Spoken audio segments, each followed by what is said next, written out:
ел қорғаны Рахымжан көрінісі. Назар аударыңыздар. Әуе толқынында Мәскеу. Жолдас азаматтар. Біздің ер жүрек әрі батыл қорғаушы әскерлеріміз неміс әскерін жеңіп, Берлинді жаулап алды. Жеңіс туын тіккен қазақтың батыр ұлы Рахымжан Қошқарбаев.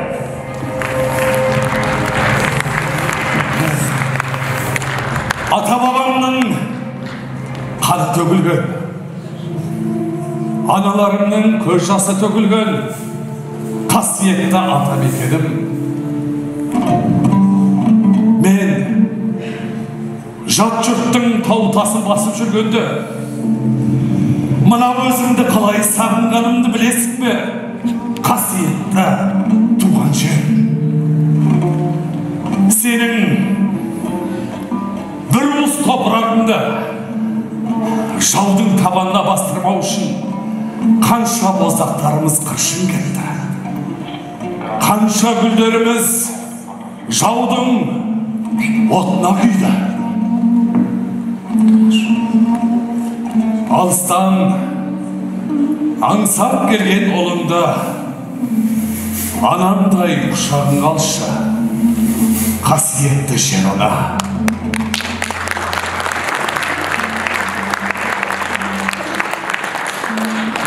Өй, балақайлар!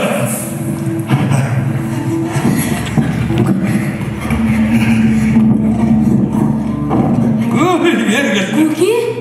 Көкем келді, алақай! Ағатайым келген! Келе қойыңдар ботақындарым. Иә? Көке, ал сіз оқтан қорққан жоқсыз ба? Есте бақай. Елім үшін, жерім үшін отқа да суға да түсуге әзір. Көке, сонда сіз туды осылай ұстап тұрып, өз қолыңызбен тіктіңіз бе? Балақайлар, бұл жалғыз мені ғана жеңісім емес, бүкіл қазақтың жеңісі. Мына сендердің де жеңістерің. Көке, сондай ер соғыс болмай ма? Әрине болмайды. Бұл адамзат баласының көрген ең соңғы соғысы болсын. Енді мылтықтың үні шықпайтын болсын.